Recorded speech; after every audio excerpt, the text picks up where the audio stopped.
এবার আগে আমরা করেছি যে 6 মাস অন্তর সুদ আসলের সঙ্গে কম্পাউন্ডেড হয়। এবার আমরা 6 মাসকে আরও একটু কমিয়ে দেব। 4 মাস অন্তর সুদ আসলের সঙ্গে যদি কম্পাউন্ডেড হয় তাহলে পি টাকায় বার্ষিক 8% চক্রবৃদ্ধি সুদের হারে n বছরে কত সুদ পাওয়া যাবে সেটা আমরা হিসাব করব। তাহলে সমস্যাটা কি না, বার্ষিক 8% সুদের হারে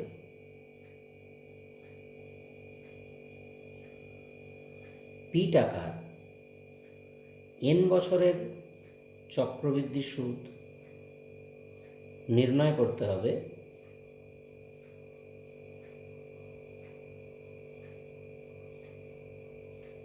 যখন জানা আছে যে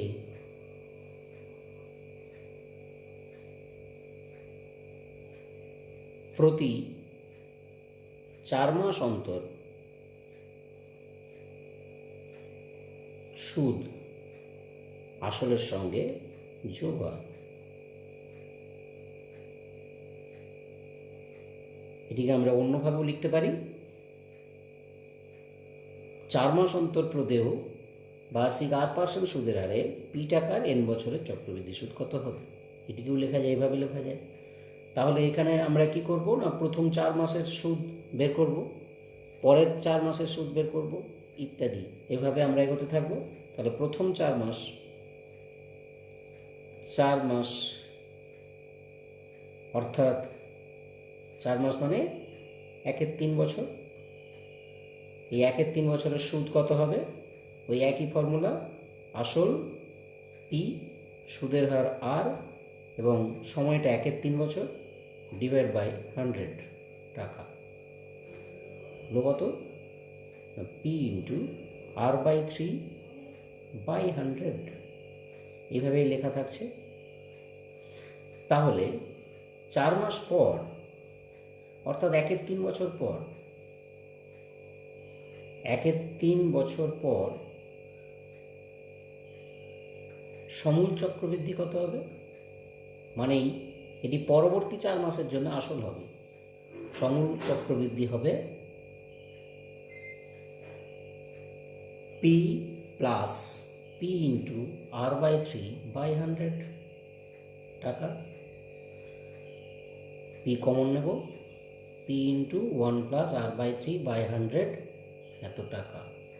এটিকে আমরা এভাবেও লিখতে পারি, P into 1 plus r/3/100 whole to the power 1 আছে, অর্থাৎ 1টিকে আমরা এইভাবে লিখতে পারি 3 ইন্টু 1/3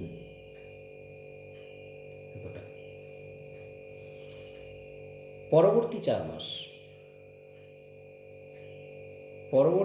মাসের সুদ কী হবে, এখন আসল পাল্টে গেছে, আসল এটি অথবা এটির উপর ওই 8% হারে, বার্ষিক 8% হারে সুদ হিসাব করব।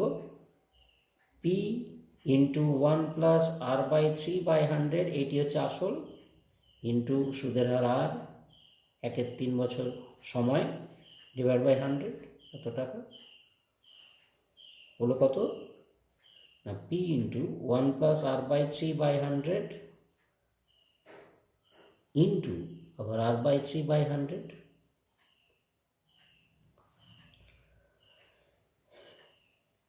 তাহলে 8 মাস পর, 8 মাস অর্থাৎ কত বছর, 1-3 বছর প্লাস আরও 1-3 বছর অর্থাৎ 2-3 বছর। 8 মাস পর সমূল চক্রবৃদ্ধি কত হবে,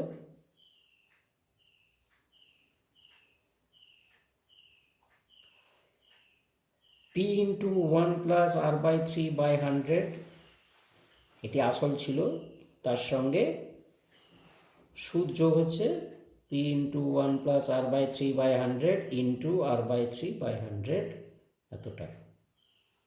কমন নেব, পি ইন্টু 1 প্লাস r/3/100 কী থাকছে পড়ে, 1 প্লাস r/3/100 এত টাকা। এটিকে আমরা এইভাবেও লিখতে পারি, P into 1 plus r/3/100 whole square অথবা P into 1 plus r/3 by 100 whole to the power 2। 2কে আমরা এভাবে লিখব 3 ইন্টু 2/3, কেননা সময়টি ছিল 8 মাস, মানে 2-3 বছর। এভাবে আমরা এগিয়ে যাব পরপর। এরপরে আরও চারটে মাসের সুদ আমাকে হিসাব করতে হবে, তবেই আমরা তার এন গুণ করে নিতে পারবো, কেননা সময়টা এন গুণ করে নিতে পারবো। 1 বছর তার এন গুণ হচ্ছে এন বছর, অর্থাৎ আরও 4 মাসের আমার সুদ হিসেব করতে হবে। পরবর্তী 4 মাসের সুদ এখন আসল P into 1 plus r/3 by 100 whole square, সুদের হার আর, সময় 1-3 বছর, ডিভাইড বাই 100। তাহলে কি পেলাম? P into 1 plus r/3 by 100 whole square into r/3 by 100 টাকা। এটি আসলের সঙ্গে যোগ হয়ে তাহলে 1 বছর পর সমূল চক্রবৃদ্ধি আমরা পেয়ে যাব। কত হবে? P into 1 plus r/3 by 100 whole square, এটি আসল ছিল, তার সঙ্গে যোগ হবে P into 1 plus r/3 by 100 whole square into r/3 by 100। কি পেলাম? P into 1 plus r/3 by 100 whole square into 1 plus r/3 by 100। কত হলো? P into 1 plus r/3 by 100 whole cube. এটিকে একবারেই আমি লিখে দিচ্ছি 3 ইন্টু 1 টাকা। তাহলে যখন 1-3 বছর ছিল, এখানে কি হয়েছিল? 3 ইন্টু 1-3। 8 মাস অর্থাৎ 2-3 বছর ছিল, 3 ইন্টু 2-3। 1 বছর দেখো 3 ইন্টু 1, ঠিক আছে। ঠিক একইভাবে এইভাবে যদি আমরা চলতে থাকি তাহলে কি হবে? একটু খাতাটা ঘুরিয়ে নিয়ে আমি লিখছি। কি হবে? এভাবে প্রমাণ করা যায় যে n বছর পর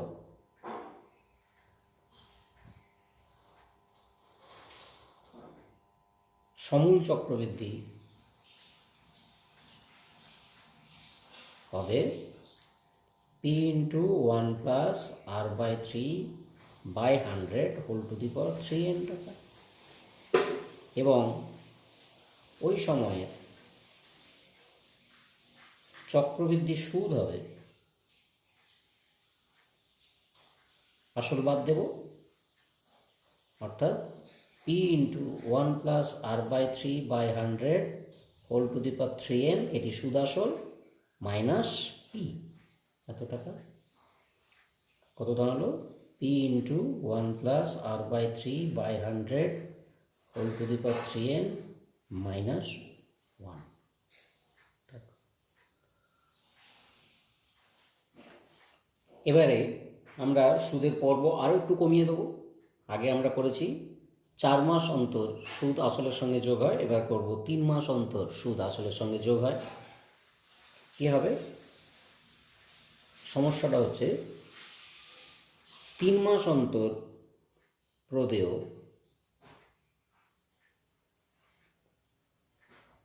বার্ষিক r% চক্রবৃদ্ধি সুদের হারে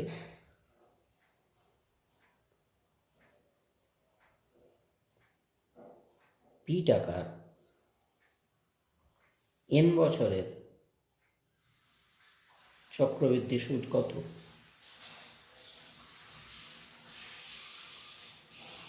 এখানেও সেই একই n গ্রেটার দেন 0 অখণ্ড সংখ্যা।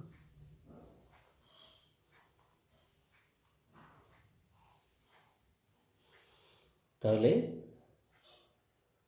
প্রথম 3 মাসের আমরা সুদ বের করব। প্রথম 3 মাস মানে 1-এর 4 বছর, 3 মাসের সুদ ওই একই সূত্র, আসল ইন্টু সুদের হার ইন্টু সময় 1-এর 4 বছর ডিভাইড বাই 100। তাহলে কি হলো?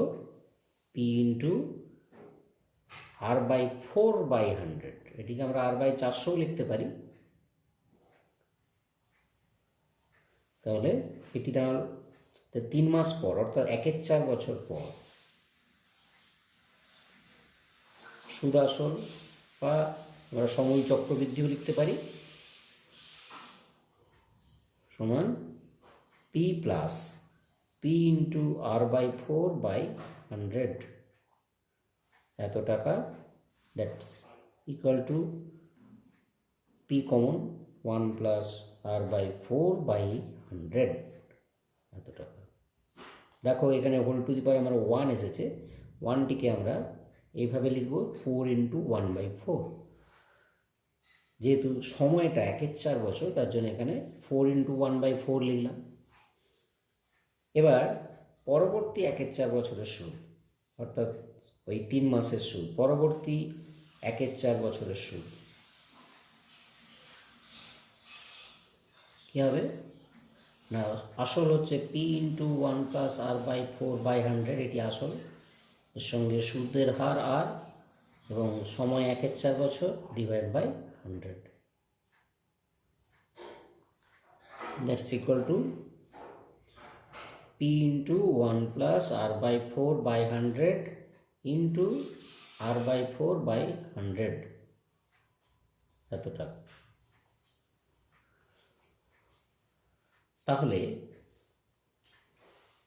1-এর 4 বছর, 1-এর 4 বছর অর্থাৎ 2-এর 4 বছর, তার মানে হাফ বছর হয়ে গেছে, 6 মাস হয়ে গেছে।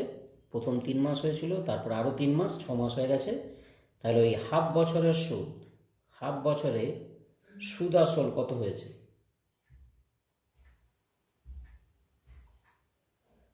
আসল ছিল পি ইন্টু 1 প্লাস R/4/100, এর সঙ্গে সুদটা যোগ হবে P into 1 plus R/4/100 into R/4/100 এত টাকা। That is equal to P into 1 plus R/4/100 into 1 plus R/4/100। কী পেলাম? P into 1 plus R/4/100 whole square is, অর্থাৎ এখানে 2 লিখতে হবে। 2টা আমরা এইভাবে লিখতে পারি 4 ইন্টু 1-এর 2, কেননা সময় আছে 1-এর 2 বছর, তার জন্য আমরা লিখলাম 4 ইন্টু 1-এর 2 পাওয়ার। ঠিক আছে, তাহলে এবার এটা আবার 3 মাসের আমরা হিসাব করব, অর্থাৎ আরও 1-এর 4 বছর আমরা হিসাব করব, মোট হবে 3-এর 4 বছর। তাহলে পরবর্তী 1-এর 4 বছরের সুদ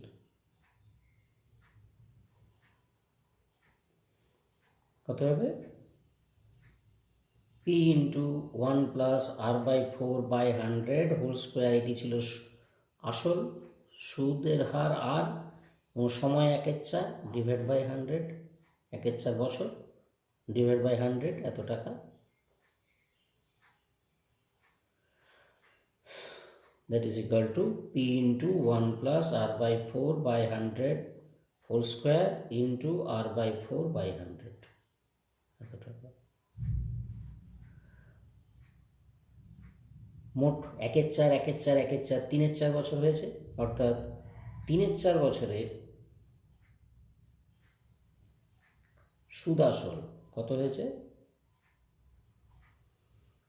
P into 1 plus R/4/100 whole square, এটি ছিল আসল, তার সঙ্গে সুদ যোগ হবে 1 plus R/4/100 whole square into R/4/100। কী দাঁড়ালো? P into 1 plus R/4/100 whole square common, আবার 1 প্লাস R/4/100 কত হলো? P into 1 plus R/4/100 whole cube. Whole কিউবকে আমরা লিখব কি? P শুধু 3 লিখবো না, লিখব 4 ইন্টু 3/4, তাহলে 3 হয়। 3-এর 4 বছর সময়, সেই জন্য 4 ইন্টু 3-এর 4। মিল পাওয়া যাচ্ছে পরপর। পরবর্তী আরও 1-এর 4 বছরের সুদ কত হবে? p into 1 plus r/4/100 whole cube, এটি ছিল আসল, এর সঙ্গে সুদের হার গুণ সময় 1-এর 4 বছর ডিভাইড বাই 100। কত হলো? p into 1 plus r/4/100 whole cube into r/4/100 টাকা। তাহলে 1 বছরে সুদ আসল কত হবে? 1-এর 4 বছর, আবার 1-এর 4 বছর, আবার 1-এর 4 বছর এবং শেষ 1-এর 4 বছর, টোটাল হয়েছে 4 ইন্টু 1-এর 4, অর্থাৎ 1 বছর। 1 বছরে সুদ আসল কত? বা এটাকে আমরা সমূল চক্রবৃদ্ধিও লিখতে পারি। This equal to p into 1 plus r/4/100 whole cube, এটি ছিল আসল, তার সঙ্গে সুদ যোগ হবে p into 1 plus r/4/100 whole cube into r/4/100 টাকা। That is equal to p into 1 plus r/4/100 whole cube into 1 plus r/4/100। That is p into 1 plus r/4/100 whole to the 4।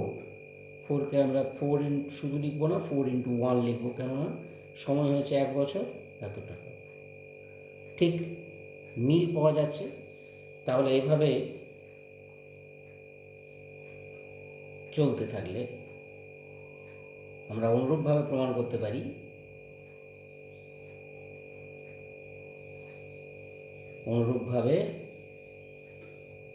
করতে পারি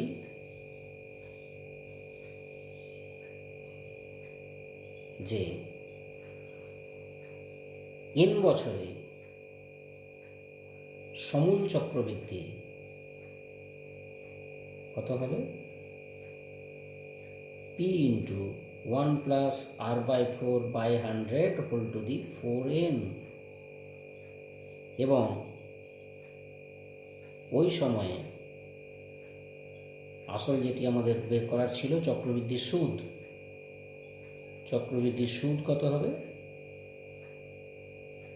না, এর থেকে আমরা আসল বাদ দেব, p টাকা বাদ দেব, একেবারেই আমরা লিখছি p কমন নিয়ে p into 1 plus r/4/100 whole to the 4n minus 1, এত টাকা। এটিও একটি সূত্র। এবারে n এর মান যেমন থাকবে সেরকম। n তো বলা হয়েছে n অখণ্ড সংখ্যা, 0 নয়, 0 থেকে বড়। তাহলে n এর মান 1 হতে পারে, 2 হতে পারে ইত্যাদি।